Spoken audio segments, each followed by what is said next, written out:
Hey, travelers. Just stopping by to let you know that this episode that you are about to listen to is one of our older ones, and we were going through some growing pains at this time. But if you would like to start from where we consider our newest era of quality, I would go ahead and jump to episode 54, The American Bigfoot. Either way, enjoy, travelers.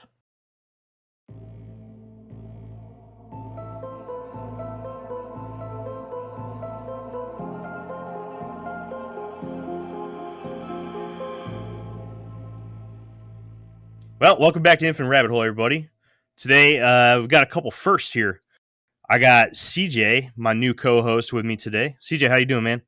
I'm doing all right. I had a crazy day, but now I'm here. So, Well, how do you feel, man? First time jumping in on Infinite Rabbit Hole episode as a co-host. I'm super excited. You can tell by my voice. I really can't, but that's okay.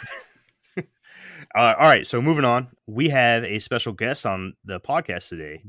We have Declassified Dave from the Hush Hush Society Conspiracy Hour podcast. Good friends of ours here at Infinite Rabbit Hole. This is Dave's first time showing up on our show, and definitely won't be the last. Dave, how you doing, man?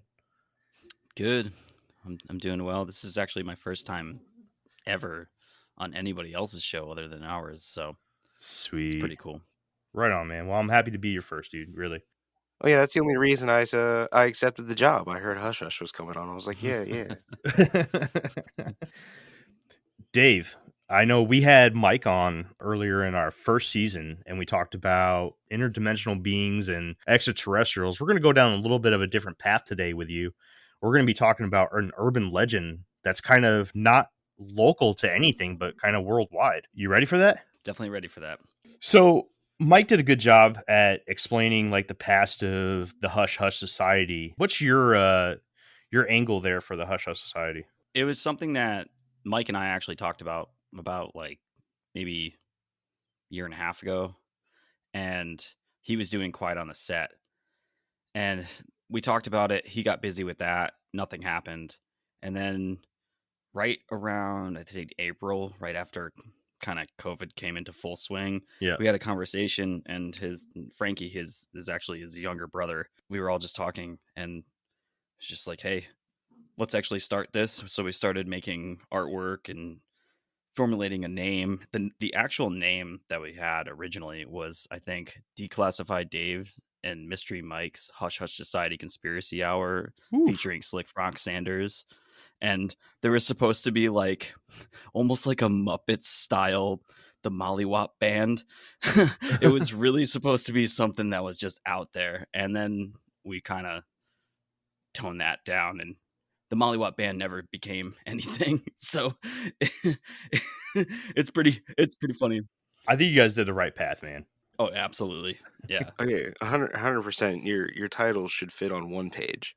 Yes. Yeah, it was like 100 characters. It was ridiculous. Gosh, that tag on fun. Twitter would have been insane. Yeah, you wouldn't have been able to do it. It would have been the entire like tweet. Well, good. You guys landed with a good name. It's a good podcast, man. I've urged a lot of people to go and see your stuff. I've mentioned you on a couple other podcasts. In fact, I just recorded on, his name's Dave Thundercloud, and he's a Bigfoot researcher. And I mentioned you guys on his podcast too. I'm not exactly sure when that comes out. It should be out soon. And he was like, dude, I definitely got to reach out to those guys too. So, you know, if you hear from anybody named Dave Thundercloud, that's a reference by me. Just keep my my VIP points going, if you don't mind. He said, "Rep the set, rep the set."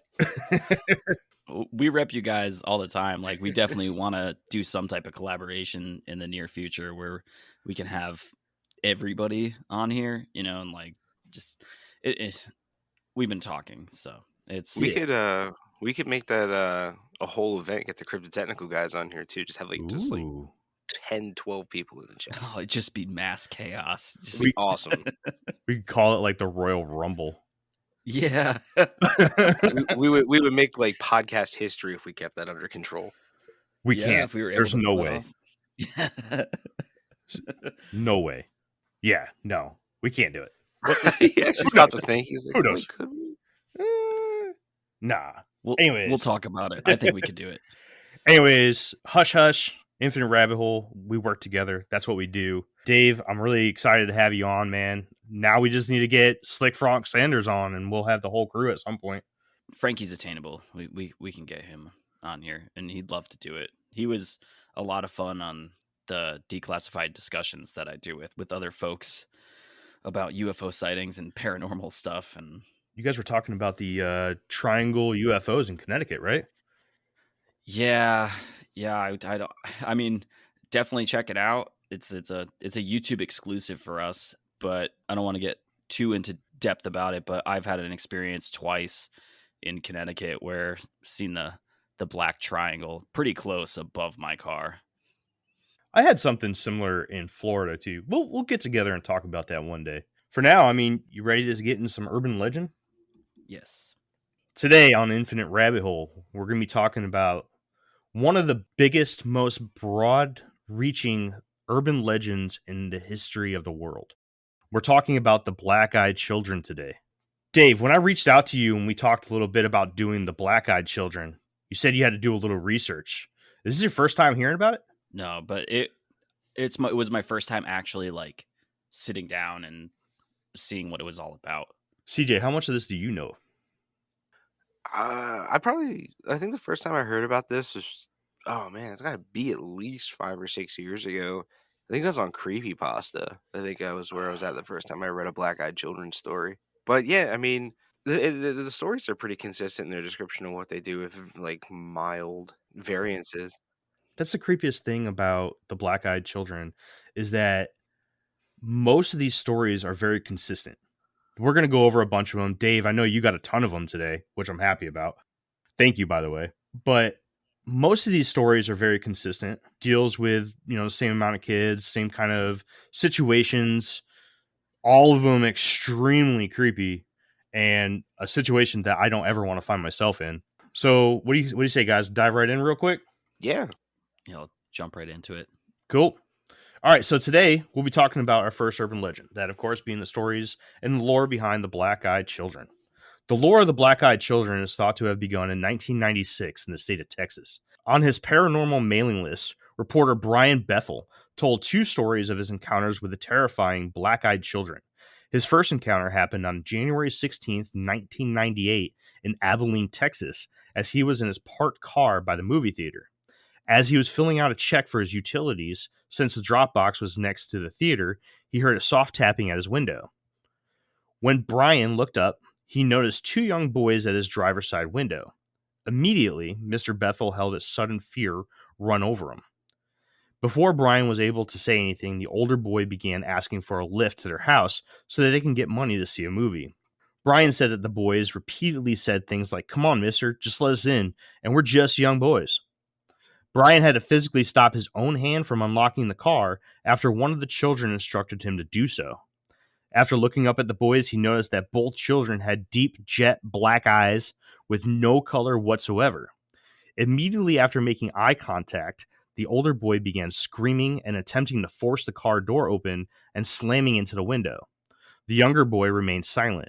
Brian drove off as fast as he could.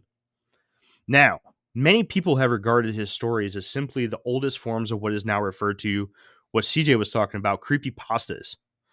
Although he claims to this day that the stories are true, as well as claims that a friend of his from Portland, Oregon also had similar experiences, many people say that these are simply the very first incarnations of what you're seeing in creepypastas.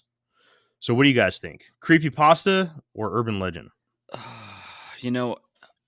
I did a little research like back before the 90s, and there's a couple like paintings, I want to say from the 1700s or so, where there's children with jet black eyes. I forgot exactly where I saw it, but I dove down the rabbit hole for a couple hours one day and was just like, wow, there's actually like accounts of this before this. The creepypasta one is the one that's this Brian Bethel, I guess, mainstream it's talked about. Yeah. But I was pretty shocked to find out that there was actually something older, but I guess not really shocked because we believed in, demons and ghosts and vampires and all those things beforehand and now. So what do you think, CJ? You think we're dealing with something real, or are we dealing with something not real? I think both. Regarding the ones from like hundreds of years ago, it could be related, but I don't feel like it would be too much of a coincidence for the same story to have been told at separate intervals in time, because there really isn't much scarier on the planet than children, especially ones that might be possessed by demons or something. True. You're a dad too, and you understand. You'll be getting a glass of water, and you'll turn around, and the tiny terror will be right there behind you, and you will drop the glass of water you just got because they scared the shit out of you. So I kind of feel like that the two aren't really related. They were just a coincidental retelling, using the same concept. I guess in nowadays culture you would call that a trope. But I kind of feel like it started really as a creepypasta from that guy whose name I can't remember. Brian Bethel. That guy, Yeah. the author of the mailing list. Started as a story from there, spreads, people start making up their own stories about it, and then you get something called the Tulpa effect. If you're familiar with what a Tulpa is. Tulpa is the spirit that is brought to life because multiple people start believing in it, right? Yeah, culminated mass belief and fear typically feeds them as well. Huh. That's not to be confused with the tulpa, what they call a tulpa in the craft of tulpamancy. That's a different concept altogether. I'm about talking about like the actual like paranormal Indian. It comes from India, but yeah, tulpas. So you take this story, spread around a mailing list, people get it, they tell their friends about it, their friends don't realize they're on a mailing list, now their friends believe them, and then the story spread from there. And then there's always the bandwagon jumpers. Oh, that happened to me too, here's my story. And then now you have the internet, which spreads that to millions of people, and we're talking about spirits that could be created by just a village believing in them. That's an interesting way to look at this.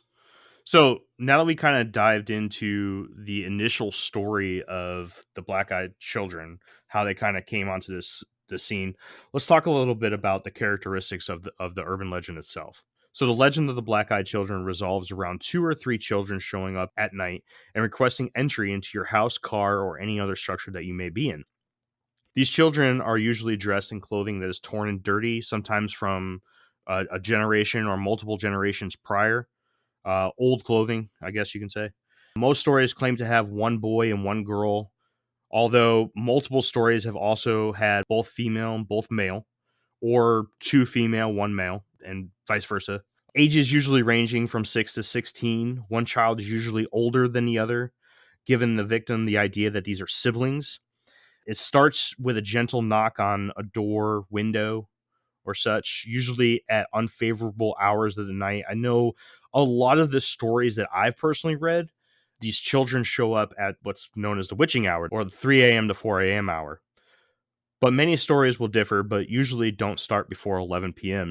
Once they have your attention and you have answered your door, they request entry into your house to use your phone, ask for a ride home, request food, or use your bathroom. Victims of the Black-Eyed Children usually detail them as having a very monotone voice and demeanor, as if they are lacking a personality. They never look at you and wearily hide their eyes from the person who they're trying to talk to. If denied, they raise their heads, revealing black, whiteless eyes, and begin to start yelling and threatening. Many people believe that they cannot gain access to your material property without your acknowledgement. That's something that you're going to see a lot in a lot of these stories, is that the Black-Eyed Children cannot get into what they're requesting to get into unless they have your permission, which is kind of tied into vampires too, right? Isn't that kind of the lore with vampires? I mean, it goes for other things too, not just vampires. Cool. We'll get into that in a little bit. Little is known about what actually happens if you let them in. Only a handful of stories exist about people granting them access into their homes. And it usually ends with a very threatening experience or death of the resident. Most encounter stories remain mostly consistent with very little varying details about the children or the encounter. Most differences come from the places that they are attempting to gain access to, such as a car or house. Some encounters describe them wearing nice clothes, other than the older clothes as previously mentioned, and sometimes you have more than 2 children One very consistent detail about the encounter is that the person that answers the call is usually met with extreme sadness and dread immediately before the encounter begins, and takes several days for the feeling to go away. That's pretty much all I have about the description of the urban legend of the black-eyed children. Dave, what you got, man? So you mentioned consistency. I've got a few stories that I found, and I mean they're all on the internet, so the credibility of them. I mean, one was found on Reddit, and a couple were here and there, like poking through articles, and so I have this one story that somebody from Vermont in 2016. Actually, most of the stories that I have today are pretty recent. This one was a woman who had not only encountered the black-eyed children, but made the mistake of actually allowing them into her home. Ooh. So, yeah. So she claimed to live in Vermont, and it was a blizzard. So the story is kind of already like extreme. You're like, oh, like Vermont blizzard, normal, but she didn't give her name either. So it's a little iffy. But nonetheless, this story with the consistency and everything else that goes with it, this is probably the best one I have. But she let them in, and it was about a year before that she reported it in 2015, and she heard, I guess, a slight knocking on her front door of her house. She went to the door, she looked outside, and she saw footprints leading to the house, and she felt a little unnerved, so she awoke her husband. So, like, can you imagine looking out the window and being like, yo, those footprints weren't there an hour ago? Right. Yeah, that's super sketchy. Little ones too, right? I'm guessing. Yeah, I would imagine they were probably like like, can you imagine not seeing adult footprints? Like like you guys said before, kids are scarier. Yeah. They are. Yeah, see, I told you. They're way scarier. So she answered the door, and two children were on the doorstep, a boy and a girl, like you had said. And she noticed them around 8 years old. And the woman recalled that they were not dressed at all for the cold conditions that they were in, and felt instantly unnerved. So again, it's very consistent with some of the other ones. She invited him in. I don't know why she would do that. Such a rookie move. Like, because she's old and her Yeah. grandma's senses were tingling, and she was like, "Oh shit, kids in the cold! Come on, Yeah, get in here." it gets better though. She's such a nice lady. She brought them in. She sat them down in the living room, and she noticed how, like, one of her cats was actually hissing at one of them.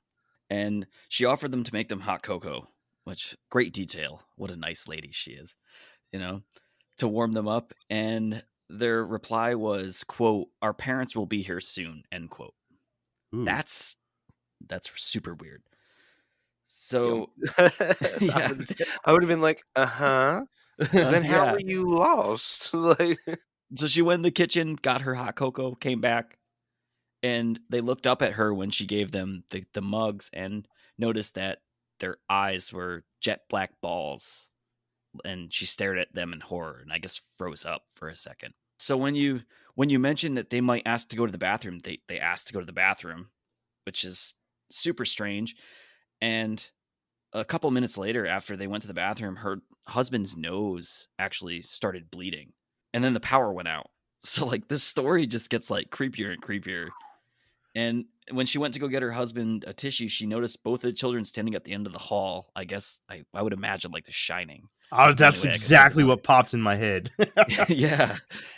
And they were motionless and staring at her. And then they said, "Our parents are here." And they walked out the front door. No. So, yeah. So here's something that kind of, I want to say that I don't know if, like, we can go paranormal route, because this kind of coincides a little bit with a few things that we recently talked about with the Men in Black and even Hollow Earth. So it gets even stranger when she went to close the door, I guess nonchalantly, just like, "Oh, bye, kids." Like, she saw them get into a black car with two tall men, both dressed in suits. Men in Black. Yeah, so it's weird. Obviously New England has a lot of UFO activity. Oh, yes. And yes. so, yeah, so this kind of goes a little bit into the Men in Black stuff, but in our Men in Black debriefing and in the Hollow Earth debriefing that we did, we talked about the Deros. Yeah. So a little bit of that, and then like the Shaver mystery with Richard Sharp Shaver. And he claimed that there was a superior prehistoric race that had built a system of caves within the earth, and their descendants, known as the Deros, live there still, and they use their flying machines abandoned by other ancient races to torment us on the surface. So I guess like a whole UFO conspiracy type of thing, but it goes hand in hand with both of those. If those kids are showing up and they get into a car like that, that connects me with UFO activity completely. Do the Men in Black strictly monitor UFO activity? I thought they were like overall things that need to be pushed under the rug situation.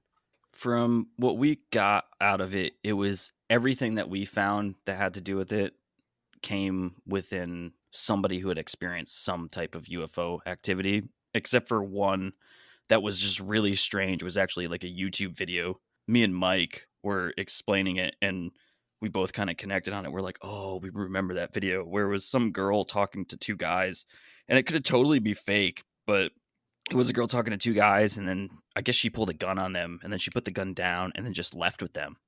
It was really strange. I think it was in like that was like a Canada hotel or something, right? Yeah, it was like a lobby. It was a lobby of some business. That was the strangest video.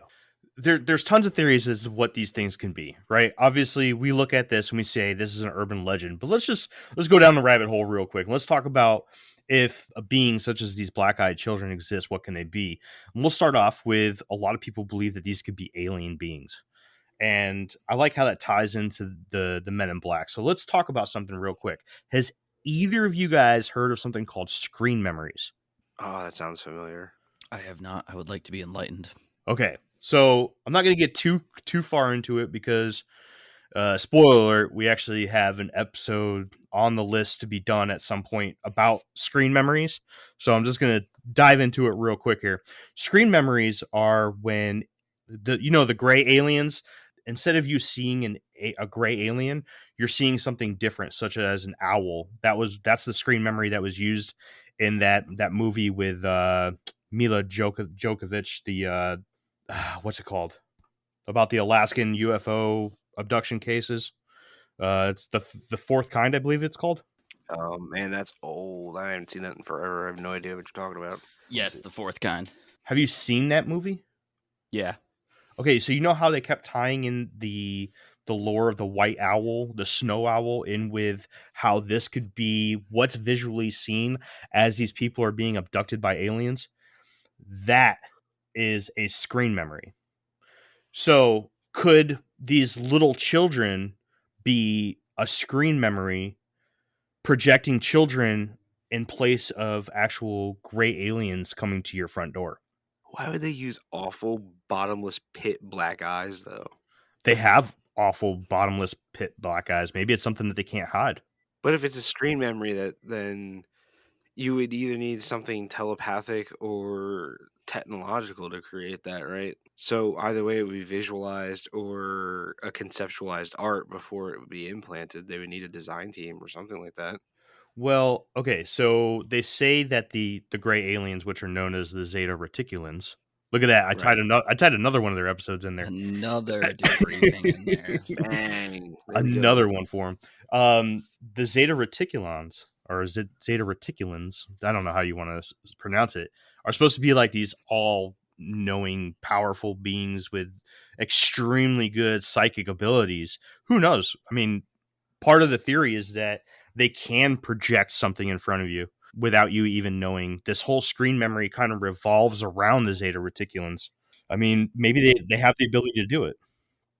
Right, but when they use that telepathy, they would still have to visualize something to implant it into your brain. And I'm not really sure why, even standing directly in front of another human being, they would still project to you something with that much of a horrific difference. Like there's no hiding that. Like they can see that your eyes don't look that way. Why would they visualize it that way?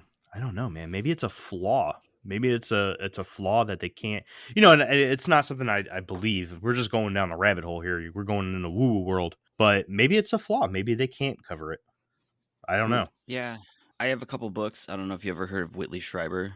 Yeah, Communion. Yeah, Communion and what's the other one? Oh, there's so many.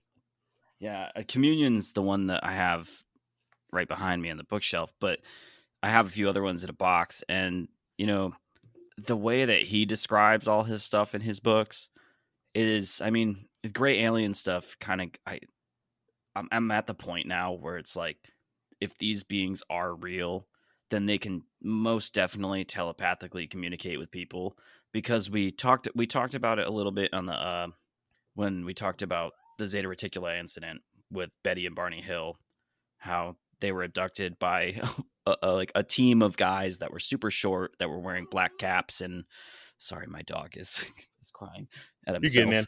We're an animal friendly place, man. He's looking at himself in the mirror right now, so he's having a conversation. But the Zeta Reticuli aliens were wearing black caps, and we made a joke saying that they were like the 1930s, like Chicago White Sox or something like that, and we thought it was funny. But I think that they definitely have some telepathic thing going on, because we talk about it in our Area 51 episode as well, where there was a guy who would talk to a gray alien that he would telepathically communicate with and not actually talk to. So it's really weird.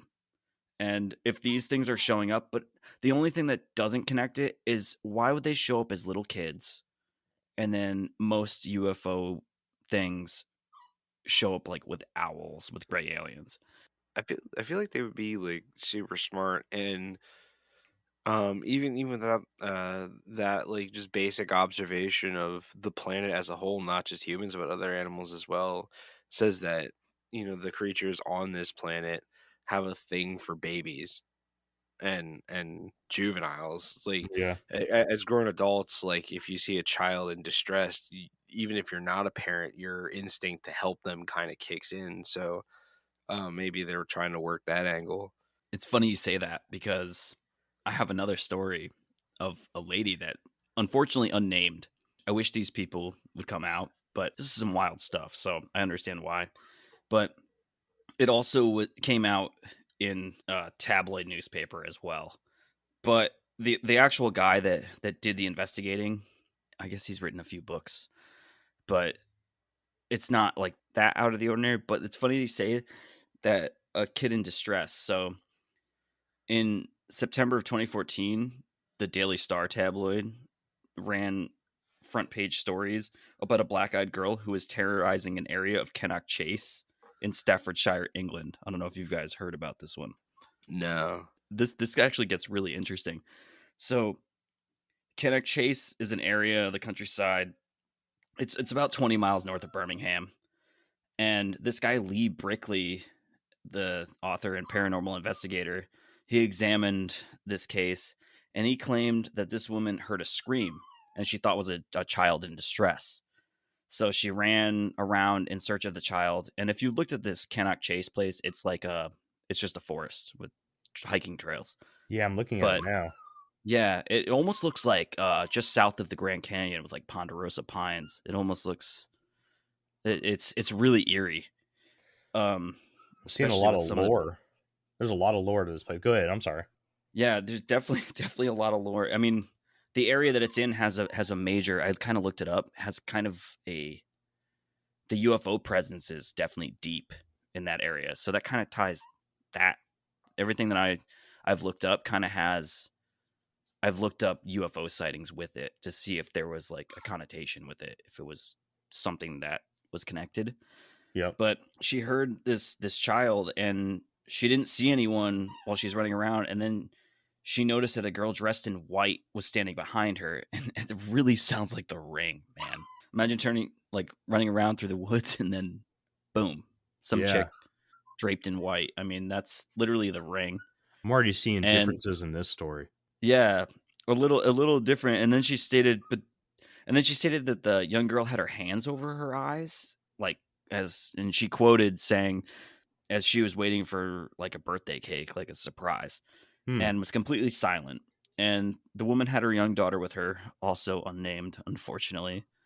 And they asked her if she was all right, which seemed to make her, take her hands off her eyes. And she quotes this, that's when I saw that her eyes were completely black, no iris, no white, nothing.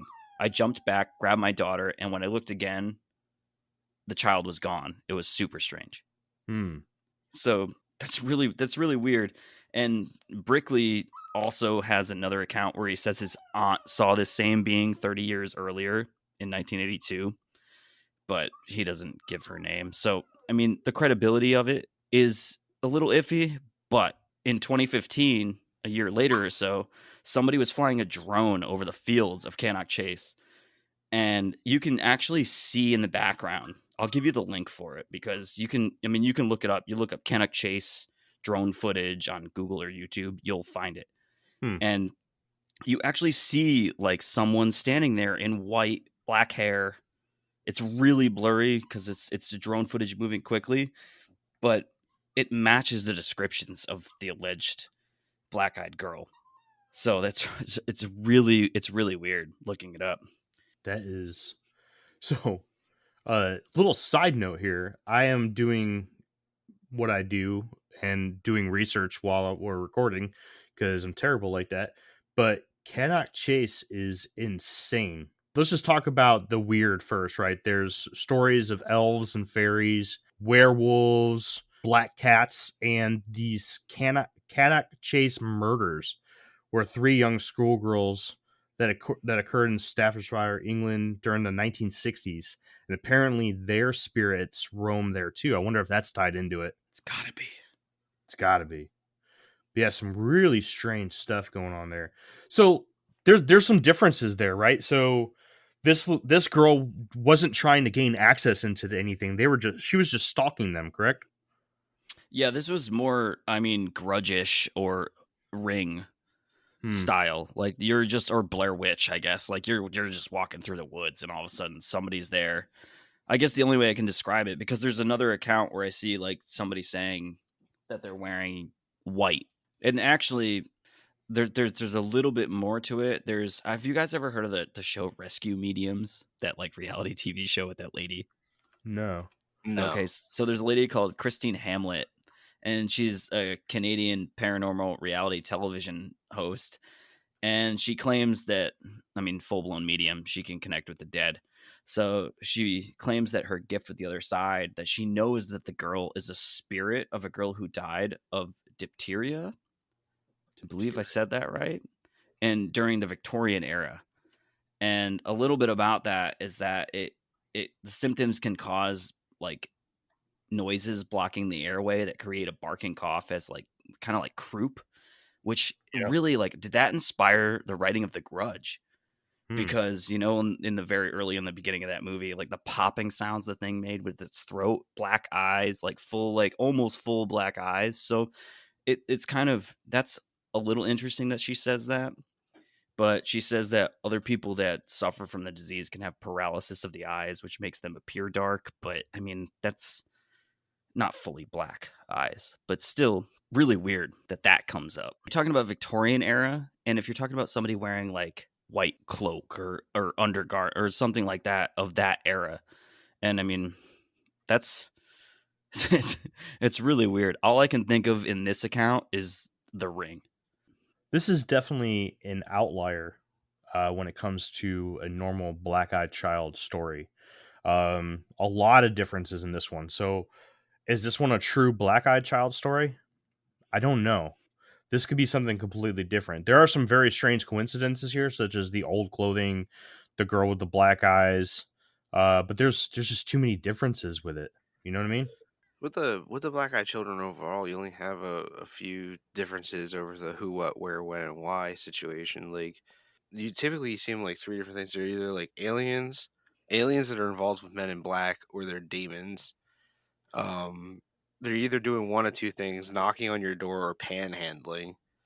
Yeah. And then, well, the whole you can't get in without permission stays pretty consistent. But overall, there isn't too much in the way of differences within the Quinces, because like anyone that's knocking on your door could easily be panhandling somewhere.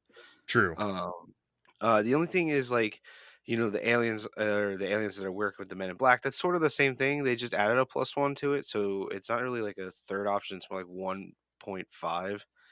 And then, I mean, the demon thing. I don't know how we. I mean, Well, let's talk about that demon thing for a minute, because Before you get into that, I forgot I missed one part of this story from Vermont. oh no. Okay. Hey everybody, bear with us while we take this quick break. Okay. Dude, were you talking about when the mom and dad showed up? I got it. Yeah, I got into the Men in Black thing, but this was kind of the tie-in for the UFO stuff. Is that in the following months, the woman's husband was diagnosed with an aggressive form of skin cancer, and she didn't go into any like specifics about it, but she began to suffer regular nosebleeds herself, and she was completely convinced that her husband's health and her health was connected to that night with those kids. So that's like a whole like weird thing too. It's kind of a big thing, and I completely skipped over it. But that's like one of the only accounts where you have that, and that goes hand in hand with, I guess, people who claim to have alien abduction Yeah. in certain aspects. So, talking about demons, I'm under the assumption that demons don't necessarily look like the demons from the show Supernatural. They're not portrayed as human form with dark black eyes. Now, CJ, you know more about this stuff than I do, obviously. What do you know about demons and their physical features?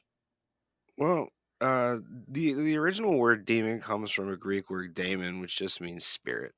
For the word demon, I think was originally applied to that evil entity, enemy of angels and Christ situation. I think that was Christianity that did that initially.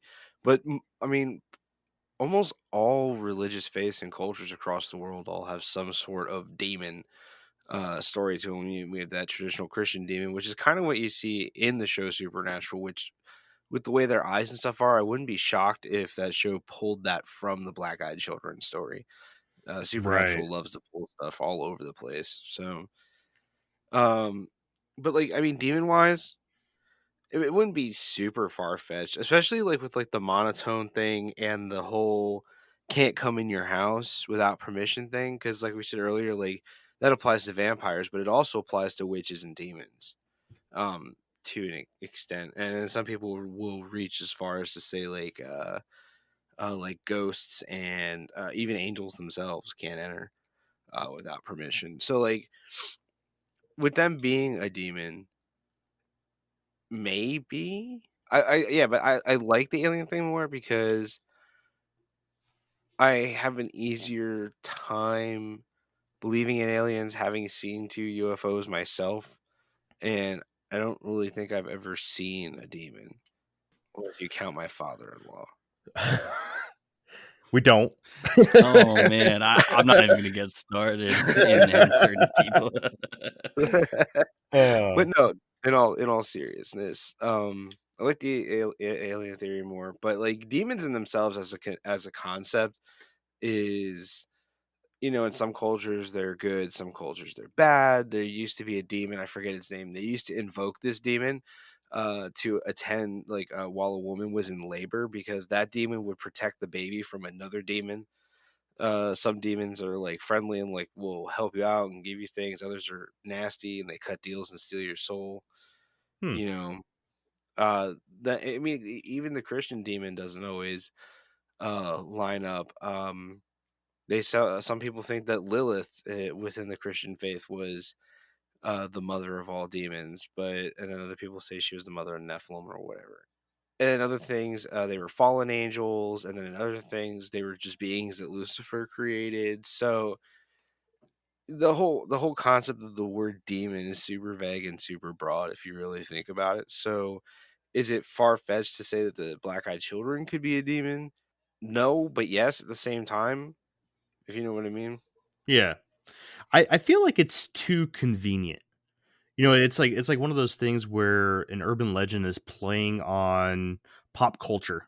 I feel like Supernatural obviously wasn't the first to take a demon, give it black eyes, and say this is what a demon looks like.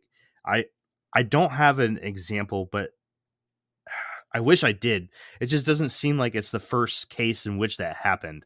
And when you take an urban legend such as the Black-Eyed Children, I think it's just too easy to tie in a demonic presence into it. And I don't know. It's kind of a lazy answer to the whole thing, in my opinion. If you know what I'm trying to say here. I totally do, because there's a whole lot of people out there who have like Boucher syndrome in like the worst way. They want everything to be a demon. They Yeah, don't like it. It's the devil. No, Bobby. Girls is the devil. Like, foosball's the devil. A foosball. I was about to say. yeah, I call Got it. that stuff Boucher syndrome.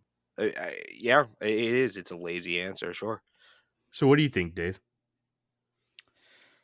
Well, I've got one more story, Okay. and this one's actually older. It's 1974, so Okay. it's a little bit actually before the 1996 account. So, and it's in France. It's in I think it's pronounced Ain. It's Ain, France. And the guy's name, they wanted to be known as Elaine G and Patrick V. So these guys happened to encounter these whatever beings they were. And it was originally investigated by authors Joel Mesnard and Jean-Marie Begorn about two men, Elaine and Patrick. And I mean, it's great that we have names, at least. I mean, whether they're fake or not, at least we have something. True. Yeah. At this point, yeah. They were driving through their small village, and they turned their car around on a street. I guess they were doing a K-turn, and they noticed a property courtyard, and they saw 5 figures who appeared to be all looking at them.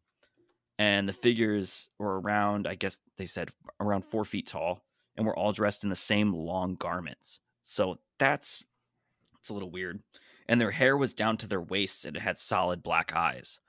So instantly the ring comes back to me, but like not all, I guess, because the ring is a little girl. But I guess imagine seeing 5 people that have that same after you've seen the movie, which Right. they didn't in 1974. But Right. No fucking thank you. yeah, right. And one of the figures actually gestured to them to come into the courtyard. So they pretty much freaked out, sped away. And it's kind of claimed that they said that they returned later with a group of people, probably some friends, but there was no sign of them. But there was a neighbor that said that he also saw the strange figures. He didn't give his name. So that's really, really weird, but also ties into a little bit of the descriptions of the people you saw during the Zeta Reticuli incident with Betty and Barney Hill in New Hampshire. Good tie-in. I'm just wondering, like, if you're going past a place and you saw that and it scared you enough that you ran away, why would you go get a bunch of people and come back to that place? I think it's the mob mentality of the olden times. They used to get the pitchforks and the fire sticks and yeah, I guess I don't know. I wasn't like living a lynch mob, and they're just gonna go after the monster.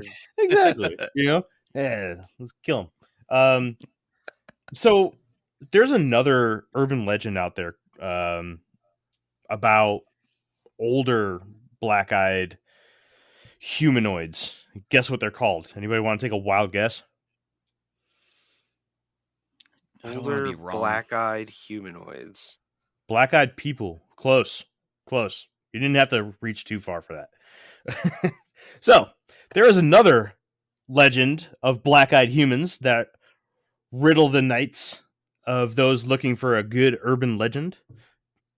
Many people have described encounters with people resembling these children, but in the form of many older ages.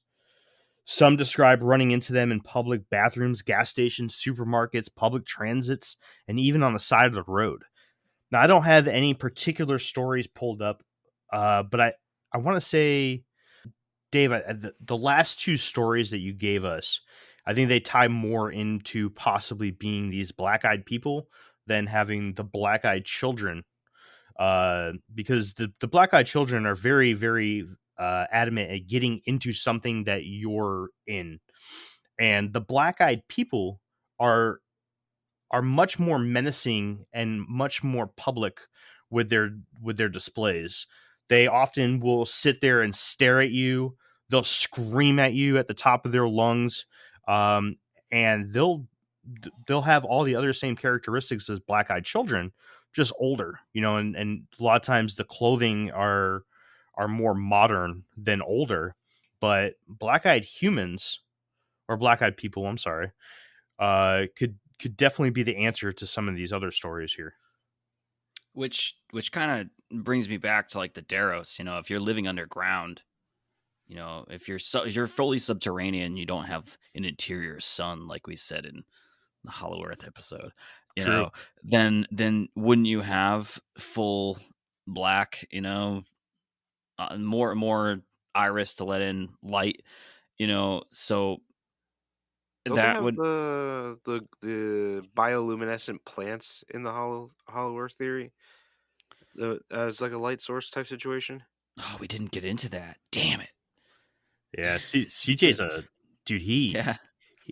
Man, this is why I recruited him. Might have to do some revisits of some things, but yeah, I don't know. I think that a few of those stories, but if they are those people, there was a lot of accounts that we noticed, and I hate to keep tying into that, but there was a lot of accounts that said like if somebody, especially with Richard Sharp Shaver's story, saying that the Deros were uncomfortable in their own skin, so they act, maybe screaming at somebody is acting completely different from, what then they would like laugh uncontrollably if they're around somebody, about something that's not funny.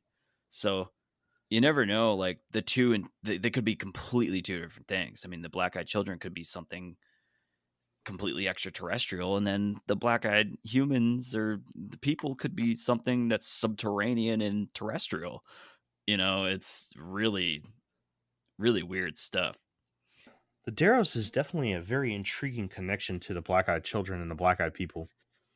All right, so we had kind of alluded to one other possibility that the black-eyed kids could be, and that is vampires. What do you guys think about that connection? No, because Yep. they wouldn't snatch you up.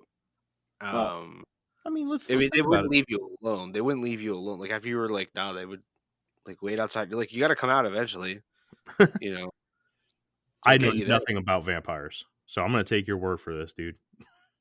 I would say, yeah, if there was an account where somebody was drained of their blood or turned into a vampire, disappeared, never came back into the night, then maybe I would say you could tie it in with that. But it's really intriguing that no matter what, there's one consistent point, and it's them trying to get into somewhere, whether you're dealing with the children or the people. They're either floating around somewhere like in your backyard or your garden, which is it's I don't know. It's really creepy. This is one of the creepier things that I've definitely like looked into, because like you said before, you're talking about kids, and I don't know if any of your kids sleepwalk or anything like that, but that's my girlfriend's son sleep talks, and we have a monitor, and we hear him, and I don't want to get too personal on it, but my dad passed away like 8 years ago, and this is not my biological son, but he talks to my father and doesn't know his name, but says his name. What? It's strange, man. Oh Kids man, are the weirdest. Kids are the weirdest thing, man. They have a link to the veil that we as adults lose later in life unless you keep it strong. Yep. All right, I got one more story, and then we'll wrap it up here. So let's take a trip back to Brian Bethel. Just for a refresher, Brian Bethel is the guy that we had talked about at the very beginning as we were introducing the the topic of the black-eyed children, and he had that run-in with them as he was in the parking lot at the theater. So Brian Bethel was having a discussion on an online chat on Camelot.com's Ghost Chat Room about his own stories when he released a transcript of a conversation from a personal friend of his whom he claims did not have a prior knowledge of Brian's story, which took place prior to Brian's. Actually, Brian, hearing one of his good personal friends actually come out in another chat room and describe his own story, gave him the encouragement to move forward and come forward and publish his own stories. Brian claims that he was taken back by his friend revealing his story. Here is the transcript. I'm just going to briefly go over it of John Northwood's experience. Now, I've removed everybody else's comments from the actual transcripts and just kept Mr. Northwood's words there. So we, it kind of shortens it down because it's already lengthy. So ouch. I'm going to read through this really quick. It's a pretty creepy story. But I think this is a very good example of the urban legend. So John Northwood, and again, every word is going to come straight from him. This is his actual transcript from that chat that night. So, do any of y'all really believe in ghosts? Or for that matter, kids with funny eyes? Shiver, never going again in downtown Portland at night. I was in downtown Portland after a seminar series on software development. I grabbed a bite of dinner at about 10 p.m., and when I left, it was about 11. I'd gotten in my car, locked and belted up, and just started the engine when someone tapped on my window. I was in an above-ground garage on the 3rd floor, so I wasn't too freaked. Good lighting, still some people around. It was one of the guys from the conference, so I rolled down my window and asked him what was up. He wanted a ride around the block a few times, as he was freaked about who was standing outside his car. I figured, so sue me, that it was some of Portland's homeless or some punk kids. So being a good Samaritan, I let him in and we took off. We drove by his car and there were 3 kids around it, 2 boys and a girl. The girl was weird, just freaky. Clothes and hair and makeup. The 2 kids were, I don't know, just scary as shit. She was probably 14 or 15. The oldest boy was probably 14-ish and the youngest between 10 and 12. She looked bored and was smoking a cigarette. The 2 boys were just leaning against the car. They looked way too intense for kids. Anyway, I started itching behind my eyes like I really wanted to look at them. So, like an ass, I slowed down. Big mistake. The 2 boys sauntered over and the girl stayed against the car. The oldest was on Doug's side, the guy from the seminar, and the youngest was on mine. I made sure the doors were locked. I love electronic locks, and asked why they were standing around his car. The young one said, "It's scary out there all alone, and we just wanted to ride home." The oldest one said, "You promised you'd help us out." And Doug said, "I don't even know you." By this time, I was really on edge. I felt caught between throwing up and jazzing. Adrenaline does that to me. All of a sudden, Doug said he was getting out of the car, and I told him not to. As soon as he reached for the handle, the 2 kids, I don't know how to say this right, they looked a lot older. Their faces were somewhat drawn, and their eyes were solid black. Edge to edge, no pupil, no iris, nothing. Just a liquid black pool. I just about wet myself, slapped the car into reverse and burned rubber backing about 60 feet away. They started running after the car, so I spun around one of the support struts, and we took off. I kid you not, I was convinced that if they got a hold of the car, I was going to die, and not in anything approaching a pleasant fashion. Anyway, the oldest one was at the bottom of the garage when we came out, and almost made it to my side door. We'd gone down from the 3rd floor doing 30-ish, maybe 35 around the ramp. He'd beaten us down the stairs and onto the sidewalk. Anyway, we left him on the corner, and when I turned back, nothing. He was gone. Doug just about passed out. All of a sudden, the feeling of menace left. We went back about 10 minutes later. Nobody was around his car. He got out, got in his car, and drove home. He said that he had met the young one earlier in the evening and had said that he'd taken him home. and even given him a short ride in his car to the seminar and told him to wait. Apparently, though, the older brother scared him, so he felt that all bets were off. I was behind him about 45 feet when the feeling of menace hit again. At that moment, Doug misjudged going across an intersection on a yellow light, and his car was hit by a truck, and he was killed instantly. I gave a police report, and the whole time felt really freaked out and very exposed. I got back to my car, got in, locked the door, and waited. I saw the kids again from about 2 blocks away. I'm not making it up. I'm not thinking they were vampires or something like that, but they weren't as pale. They weren't as skinny, and they felt a damn sight more menacing. I quickly left. My own concern now, though, is that this upcoming Wednesday, I'm going back to the area for another seminar and won't be leaving until 9:30. I'm freaked out, people. So that's it. That was the story of Jonathan Northwood. Pretty typical Black-Eyed Children episode there, and this one has one of the few cases where I've read or watched a video on where somebody actually died because of one of these things. That's a long one. I understand, but I felt like because it tied in with Bethel, that this was something that needed to be said. It was a very dark story. And this is like your just like the one in Vermont. This is your stereotypical Black-Eyed Children incident.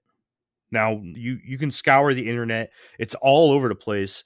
This is basically what you're going to see, something along these lines, something where these kids come up to you, they want into wherever you are, and then as soon as you don't give them what they want, they freak completely out, sometimes leading into the death of somebody. I'm wondering if like the whole death thing, like, what if they're like a sort of Grim Reaper, Ooh. or what if they're banshees? Tell us a little bit about a banshee. Well, banshees an Irish and Scottish mythos. They're basically a female that died a violent death and comes back and wails as a warning of death. Yeah, premonition of death. Yeah. Yeah, tradition in more modern times they can kill you or whatever, but like realistically, like in the original story, they were either a maiden that died violently, and they'll come back and they'll warn you, or they'll be attached to a specific family and they'll warn members of that family that death is imminent. There were other ones that they were females that died a death. These females were of a profession. I can't remember what it's called, but they would like perform at funerals in exchange for alcohol, which would be considered a sin. And that's like the two main original tales of a banshee. But they warn you of death in its imminence. So like with these kids screaming and hollering, maybe that's what that is, you know. But yeah, like I said, they could probably maybe be like a Grim Reaper type of thing. I think the Grim Reaper is very intriguing. Because even the one that was in Vermont, you said that her husband ended up passing away. Yes. And then she had her own conditions as well. That's insane. Okay, cool. So let's start wrapping this up, guys. All right. So, Dave, you're our guest. What do you think? Is this an urban legend? Is this real? And if it is real, what are these things? I want to lean more towards urban legend, but if you're going to take, I mean, I guess again, the credibility of some of these stories, you know, with no names and you just have dates and locations. But if you want to take some of the things that happen, like somebody getting hit by a truck, I mean, that could totally be something that was coincidental with that.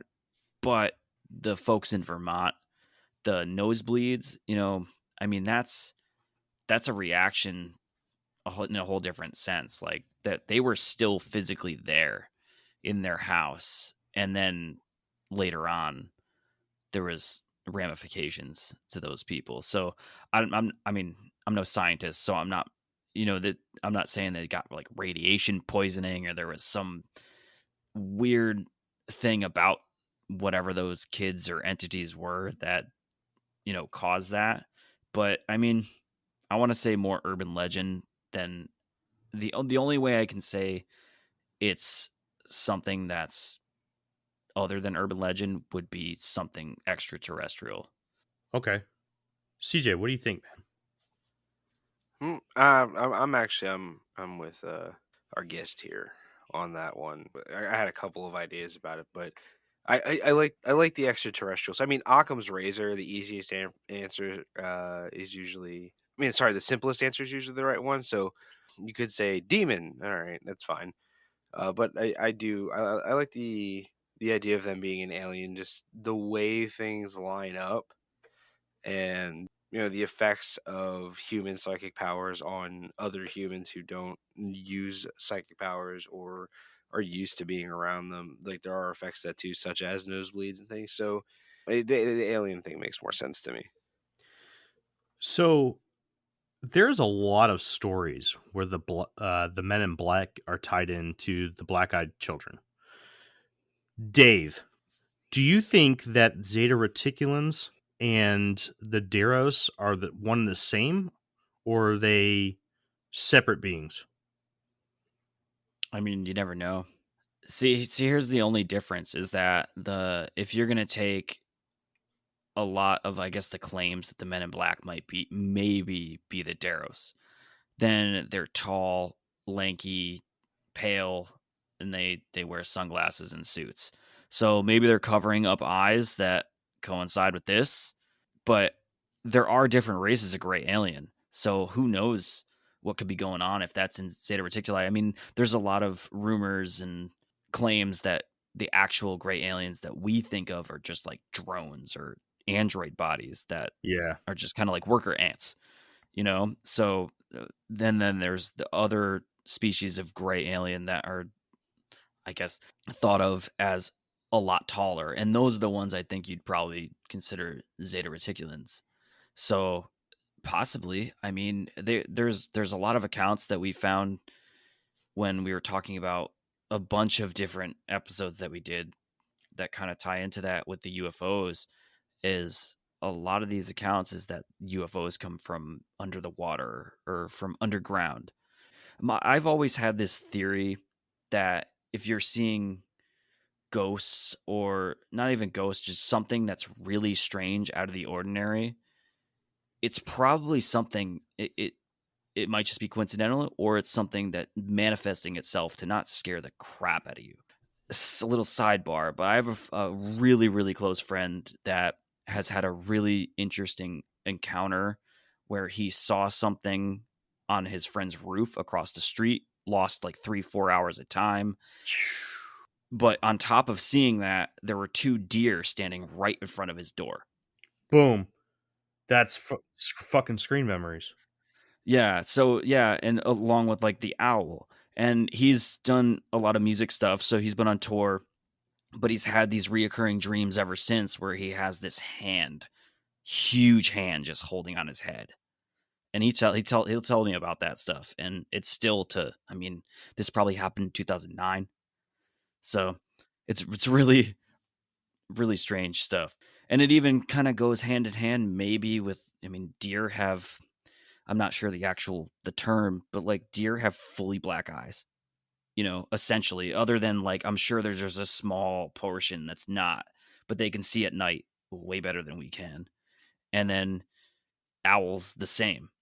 So, I mean, could it just be manifesting, to not freak you out? But all in all, if you walked up into my house, doesn't matter. I don't care if you're 8 or 16, and you just kind of knock on my door and don't say anything, I'm not letting you in.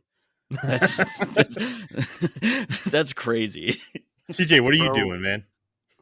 dude, I won't even answer my front door if you haven't called me yet. I can know it's you. You can be like, boom, boom, boom. It's Jeremy, yo. Let me in. And I'll be sitting there like, you did not call ahead of time. I'm not home, bro. Like,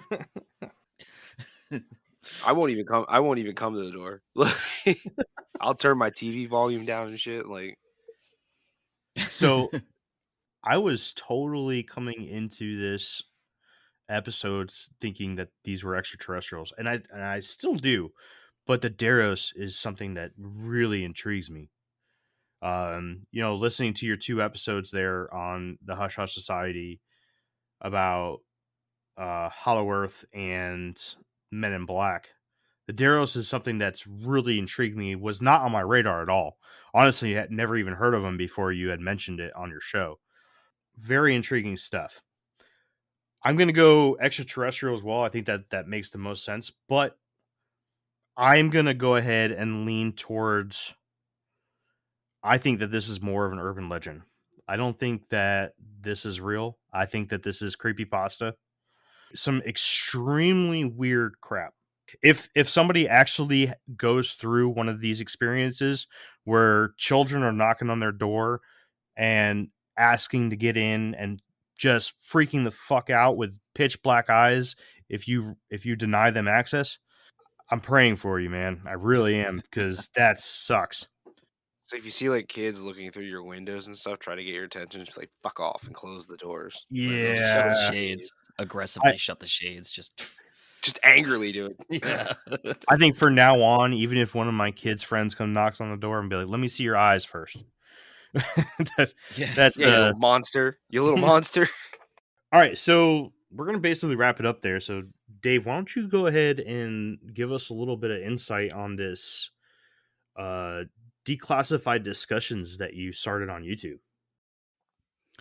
So, Declassified Discussions is a segment that we're doing where we interview just regular folks, nobody,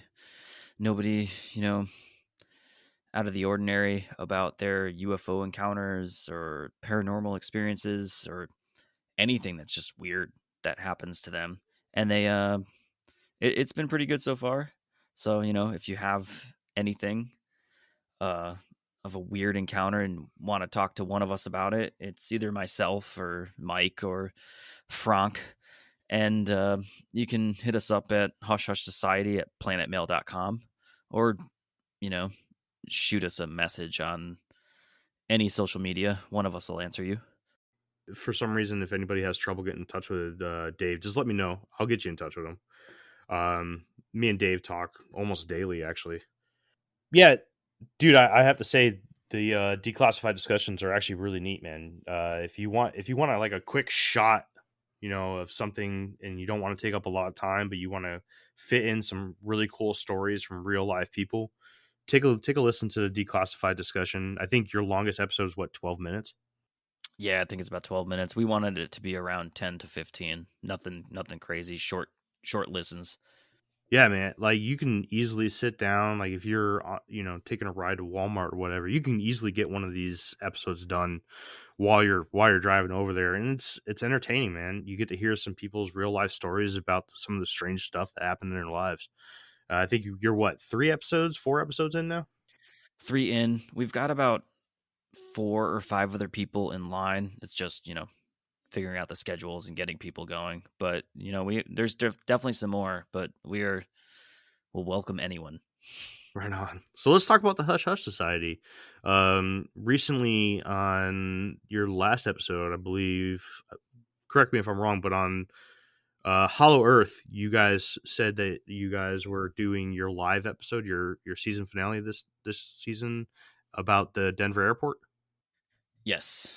Yeah, we are doing a lot of subterranean things this season. With one being the Hollow Earth, which was such an awesome episode to do, and it was an on the fly episode because we had something else planned, and we did it. Didn't work out, and this thing just literally came out of nowhere, and we jumped in a hole, and and it worked out pretty well. So we talked about that, but there's some things that we talked about in this episode that go along in there, especially the Deros, and we have other episodes planned. I don't want to give any. We don't really have. We don't put out a schedule. I don't think you guys either. I think you guys just drop the next episode and mention it in your episodes. But we ourselves have a schedule like you guys do, and we do it season based. And some people don't know that, but I want to say like, whatever. I'll tell you. we're doing an Antarctic episode, and it's gonna tie into some other things in season 3 that is either gonna piss people off or not piss people off. But it is what it is. So Mike's gonna hate me for saying that, but He'll be all right. He'll be all right. Tell him to yell at me. Cool, man. So I keep hearing about this Dapper drippage. You guys got some stuff coming out, huh? Yes, we have an Instagram right now. It's Hush Hush Apparel at Hush Hush Apparel. That's how to find it. We'll probably be generating a web store with an alternate address or something you can find over there. But we do have merchandise coming. We've been promising it since the beginning of season 1, since the end of season 1, since the beginning of season 2.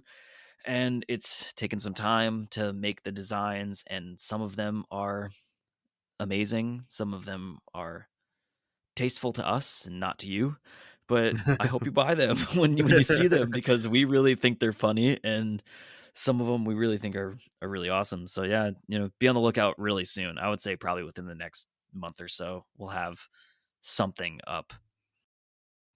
That's awesome. I can't wait. I can't wait to see some of these on the line. I can't wait, man. My mind's just floating off as to what you guys could have possibly done that could possibly piss anybody off. Who knows? Some of them are super simple, but when you see them, you go, "Oh, mega oof, dude!" Like, but hey, I've seen worse, so it's pretty cool, And then the only other things we have going on is March 29th, our live show, Denver Airport. We haven't figured out the secret society yet. We've talked to people, and I've talked to you about it, behind the scenes, about finding a all-female secret society, but we can not seem to find anything right now. So if you have anything, if you have anything, tell Jeremy. If you have anything, tell me, or tell Mike, or anyone else to message us, because we are stumped right now. There's got to be something. You're right. I've looked. I can't find anything. It's got to be there. It's so secret. Yeah. So secret. Even Google doesn't know about it. Oh man, I was gonna make a joke. Let's talk about the format a little bit, about your live episodes. So what can people expect? I know, unfortunately for me, your last live episode, which was the season finale of season 1, you guys had talked about Declassified Pass, and you guys also did that as a live episode. I was able to butt in very shortly because I was at work and everything. But you guys do a completely live format where people can post live questions that you guys can answer. Yeah, it's streamed through. I'm not sure the streaming service, but it's through Facebook. So if you're, a Facebook group member, you're on any of the social medias, you'll get the link when it comes through. And our format for it is, we usually cover a conspiracy. We recap the previous season and talk about some things that we liked or didn't like, or maybe even some information that we got wrong, and go through all that. And then we talk about a secret society. So those are the two things. We always have a new conspiracy, and we wing it. It's all live. So, and then a secret society, and then we usually have some giveaways. We didn't have many hits this last live show, but we're hoping. We're very grateful for the people that showed up and interacted with us, and we had a lot of fun with it. And most of the live shows are going to be like that. I think we might start incorporating like mini games into some of these, where we do some trivia between the three of us.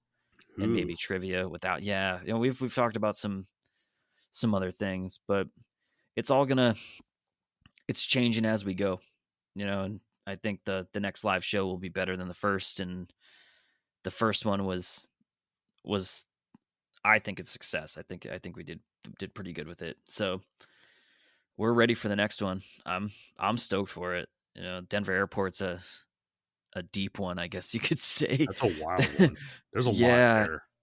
Yeah, and it ties us into some other things that we're doing, but it's this has really been a underground season for us. Yeah. Yeah, between the Vatican and some real dark stuff, Bohemian Grove, and it's I didn't really notice that until just now. That's kind of funny.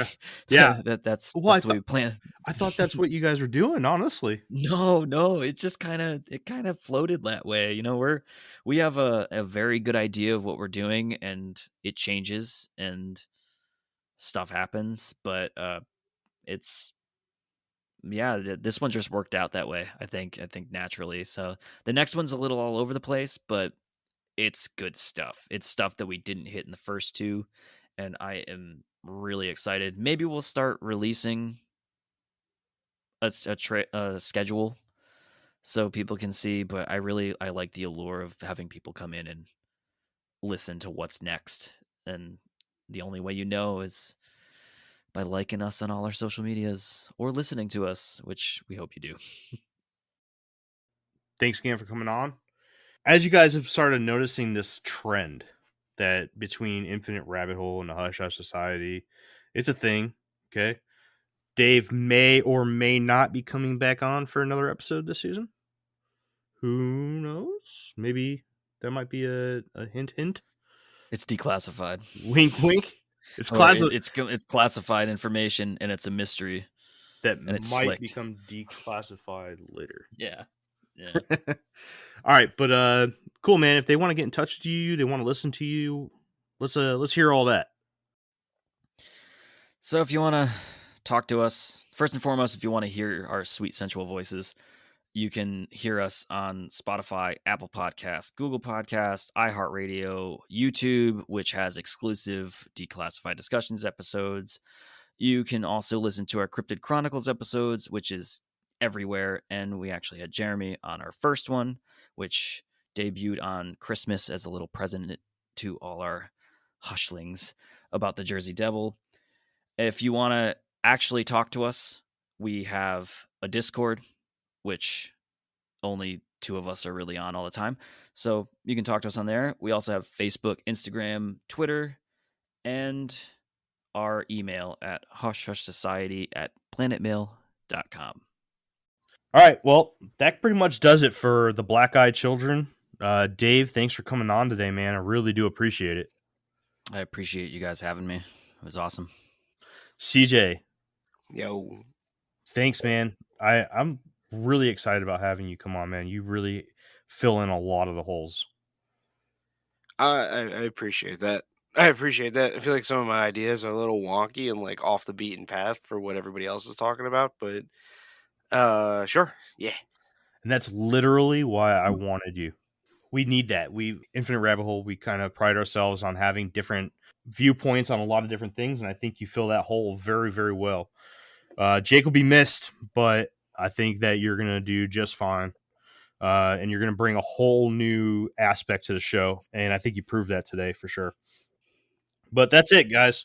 Until next time, we'll see you down the Infinite Rabbit Hole. Hey, everyone. Thank you for joining us on this episode of Infinite Rabbit Hole.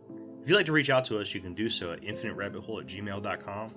Follow us at facebook.com/infiniterabbithole. Follow us on Twitter at twitter.com/infiniterh. Follow us on Instagram at infinite_rabbit_hole. We're always looking for someone that has a story to share. So if you feel like you've experienced a strange encounter with something that you can't explain, reach out to us. Let us know. Come on, have a good time, tell your story. And if for some reason you don't want to show up on a podcast, send us a letter in our email in a format that we can read to the fans, and we'll be more than happy to read it to everybody. Well, that's all for this episode. We'll see you next time down the Infinite Rabbit Hole.